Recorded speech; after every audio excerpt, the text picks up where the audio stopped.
بسم اللہ الرحمن الرحیم۔ گناہ چھوڑنے کے لیے 3 کام۔ اب آخر میں ایک مضمون بیان کرتا ہوں جو آج صبح زندگی میں پہلی دفعہ اس تفصیل سے بیان کیا کہ اگر گناہ چھوڑنا چاہتے ہو، متقی بننا چاہتے ہو، اللہ کا ولی بننا چاہتے ہو تو 3 کام کر لو۔ اور گناہ چھوڑنے کے لیے کتنی ہمت کرنی چاہیے، اس کا کیا معیار ہے، یہ مضمون آج صبح زندگی میں پہلی بار بیان ہوا، جو اس وقت انشاءاللہ تعالی دوبارہ بیان کروں گا۔ نمبر 1، ہمت کیجیے۔ گناہ چھوڑنے کی پہلے خود ہمت کرو۔ بغیر ہمت کے کوئی کام نہیں ہوتا، لہٰذا پہلے ہمت کیجیے کہ اب ہرگز یہ گناہ نہیں کروں گا۔ نمبر 2، اللہ تعالیٰ سے ہمت کی درخواست کرو کہ یا اللہ مجھے اپنی عطا فرمودہ ہمت کو استعمال کرنے کی توفیق دے۔ ہمت ہوتی ہے، آدمی استعمال نہیں کرتا۔ اے خدا، آپ نے گناہ سے بچنے کی جو ہمت دی ہے اور تقوی کی جو طاقت دی ہے، اس کو مجھے استعمال کی توفیق دے، کیونکہ اگر طاقت نہ ہوتی تو تقوی فرض نہ ہوتا۔ کمزور پر تقوی فرض کرنا ظلم ہے، اور اللہ ظلم سے پاک ہے۔ معلوم ہوا کہ تقوی کی طاقت ہے، گناہ سے بچنے کی طاقت ہے، ہم اس طاقت کو استعمال نہیں کرتے۔ جیسے بھینس اپنے بچے کے لیے دودھ چڑھا لیتی ہے، پھر لاکھ ڈنڈے لگاؤ نہیں اتارتی، اسی طرح نفس اپنی حرام خواہشات کے لیے ہمت چوری کرتا ہے، گناہ سے بچنے کی پوری ہمت استعمال نہیں کرتا، کچھ چرا لیتا ہے تاکہ اپنی بعض حرام خواہشات پوری کر سکے۔ لہٰذا اے خدا، مجھے جو ہمت آپ نے دی ہے اس کو استعمال کی توفیق دے دے۔ ہمت کو استعمال کرنے کی ہمت چاہیے۔ نمبر 3، خاصان خدا اور مقبول بندوں سے ہمت کی دعا کراؤ۔ اللہ تعالیٰ اپنے پیاروں کی دعا قبول کرتا ہے، اور اس پر ایک خاص مضمون صبح بیان کیا تھا، اب پھر بیان کرتا ہوں۔ نصوح کی توبہ کا واقعہ۔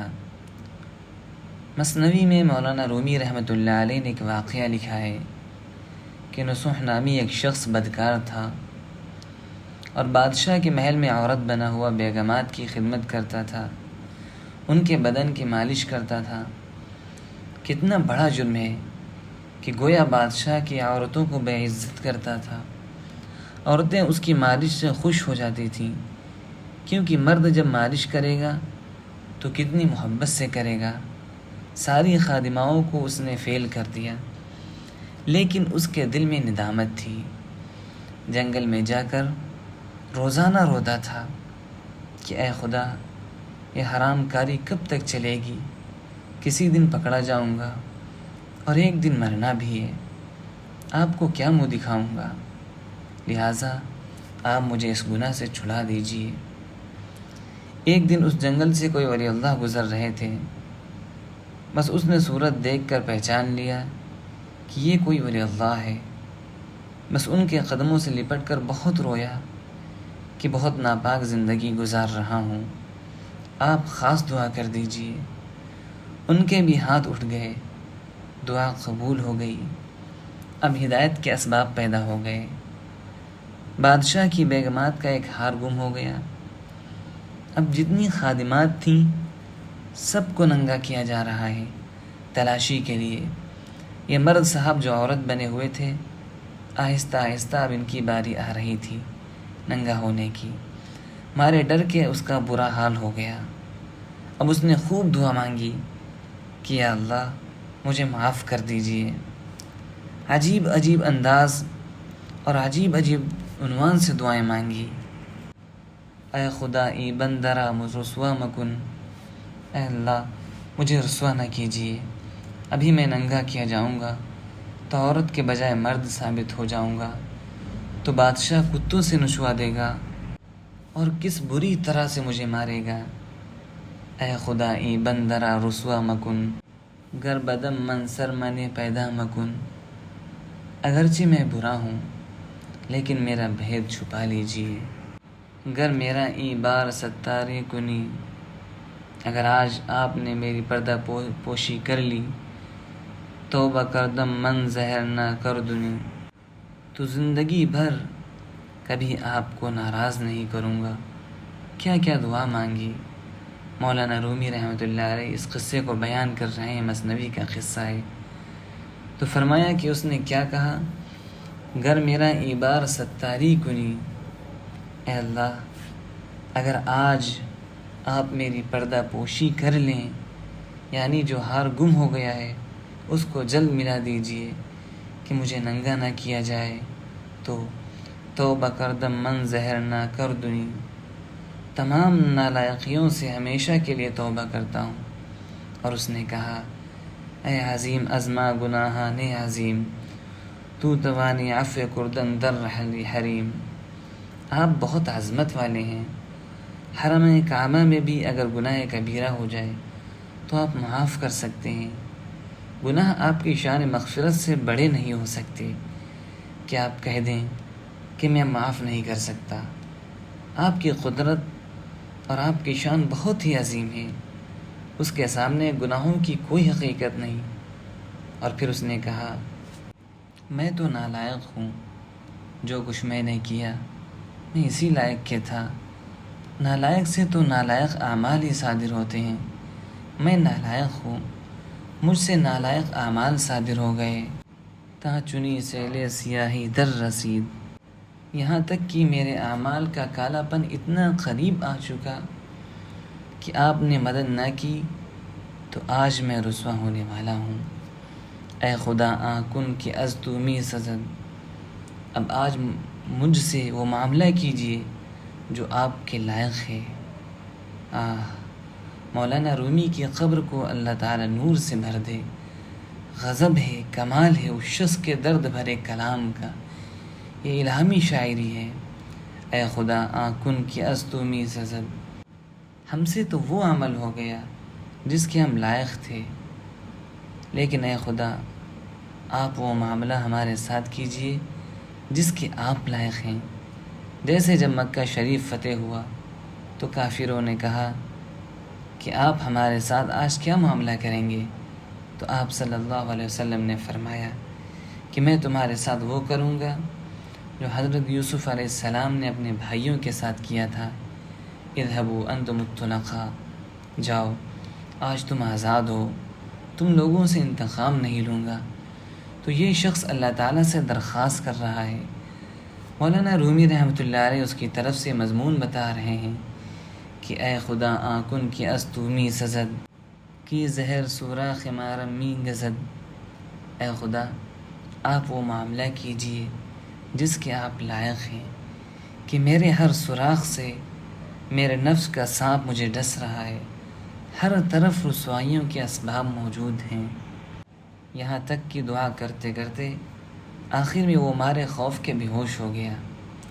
جب بے ہوش ہو گیا تو اللہ تعالیٰ نے بے ہوشی میں اس کو دوزخ اور جنت دکھا دی، عالم غیب اس پر منکشف فرما دیا۔ اب جب ہوش میں آیا تو ہار مل چکا تھا، اللہ تعالیٰ نے رسوا نہیں ہونے دیا۔ اس اللہ کے ولی کی دعا اور اس کی آہوزاری کریم مالک نے قبول فرما لی۔ خادمات 5-6 باقی تھیں کہ ہار مل گیا، ہار چرانے والی پکڑی گئی اور یہ بچ گئے، ورنہ ان کو تو بادشاہ گردن تک دفن کر کے کتے چھوڑ دیتا کہ کم بخت تو نے میری عورتوں کو ذلیل کیا۔ اس کے بعد بیگمات نے اس سے معافی مانگنا شروع کیا کہ اب تو یہ بھاگ جائے گا نہیں کہا، کیونکہ وہ تو اس کو عورت سمجھتی تھیں۔ انہوں نے کہا کہ ہمیں معاف کر دو، ہم سے بہت گستاخی ہوئی۔ اس نے کہا کہ معاف کر دیا، لیکن ہم اب آپ کی خدمت کے قابل نہیں ہیں، کیونکہ جنت اور دوزخ دیکھنے کے بعد ایسا گناہ کون کرے گا۔ پھر اسی جنگل میں جہاں اس نے اس ولی اللہ سے دعا کرائی تھی، عبادت و ریاضت کی اور بہت بڑا ولی اللہ بن گیا۔ تو یہ عرض کر رہا تھا کہ خاصان خدا سے دعا بھی کراؤ، اللہ کے مقبول بندوں سے دعا کی درخواست کرو، اور پہلے خود ہمت کرو اور خدا تعالیٰ سے ہمت مانگو۔ اور ہمت کیسے مانگو گے؟ جیسے بلڈ کینسر ہو جائے، گردے بیکار ہو رہے ہوں، تو جس درد دل سے اس وقت دعا کرتا ہے کہ اے اللہ مجھے صحت عطا فرما دیجیے، جس درد سے اپنی شدید جسمانی بیماری کے لیے انسان دعا کرتا ہے، جس کو ڈاکٹر جواب دے دیں کہ تمہارے گردے عنقریب بیکار ہو جائیں گے اور تمہارے جسم کا فلٹر پلانٹ خراب ہو جائے گا، سارا خون جسم سے نکالا جائے گا اور صاف کر کے پھر چڑھایا جائے گا، بچنا مشکل ہے۔ آپ بتائیے اس وقت کیسے دعا مانگے گا انسان؟ کس درد سے گڑ گڑائے گا؟ شیطان کی پرفریب تجارت، بد نظری، امرت پرستی، حسن پرستی نجاست اور غلاظت پرستی ہے، کیونکہ ان سب چیزوں کا آخری انجام گندہ مقام ہے۔ کیونکہ شیطان کا نمونہ، جس کو انگریزی میں سیمپل کہتے ہیں، گال اور آنکھیں ہیں، لیکن آخر میں پیشاب اور پخانے کے مقام میں دھکیل دیتا ہے۔ مولانا تھانوی رحمۃ اللہ علیہ فرماتے ہیں کہ جس ظالم تاجر کا نمونہ اور سیمپل اچھا ہو لیکن بعد میں مال خراب دیتا ہو تو تم اس سے سودا نہیں خریدتے، لیکن افسوس شیطان کے چکر میں بارہا آتے رہتے ہو، بارہا تم کو گندے مقامات میں دھکیل چکا اور عزت سادات و عزت مشائخ تباہ کر چکا، لیکن پھر بھی شیطان سے سودا لینا نہیں چھوڑتے ہو۔ میں انگریزی میں لوگوں کو لندن وغیرہ میں سمجھاتا ہوں کہ شیطان پہلے سمپل دکھاتا ہے، پھر پل کرتا ہے، وہاں دروازوں پر پل اور پش لکھا ہوتا ہے، یعنی دروازہ اپنی طرف کھینچو اور دھکا دو۔ اس پر میں سبق دینے کے لیے یہ کہتا ہوں کہ دیکھو شیطان پہلے حسینوں کا سمپل دکھاتا ہے، سمپل دکھا کر پل کرتا ہے اور پل پر لے جا کر پھر نیچے پش کرتا ہے، اور انسان کہاں سے کہاں گندے مقام پر پڑا ہوتا ہے۔ بار بار کی رسوائیوں کے بعد جس کو اپنے حال پر رحم نہ آئے اس پر یہی شعر پڑھا جائے گا جو حاجی صاحب رحمۃ اللہ علیہ پڑھتے تھے: روتی ہے خلق میری خرابی کو دیکھ کر، روتی ہے خلق میری خرابی کو دیکھ کر، روتا ہوں میں کہ ہائے میری چشم تر نہیں، روتا ہوں میں کہ ہائے میری چشم تر نہیں۔ ایسی ایسی ذلتیں اس خبیث بیماری میں لوگوں کی ہوتی ہیں کہ پتہ نہیں فرشتے بھی رو پڑتے ہوں، آسمان و زمین بھی رو پڑتے ہوں، لیکن جب انسان کا دل سخت ہو جاتا ہے تو اس کو رونا بھی نہیں آتا، آنسو بھی خشک ہو جاتے ہیں۔ اس لیے عرض کرتا ہوں کہ گناہ چھوڑنے کے لیے پہلے خود ہمت کو استعمال کیجیے، پھر استعمال ہمت کی دعا مانگیے اور اللہ والوں سے ہمت کے لیے دعا کرائیے۔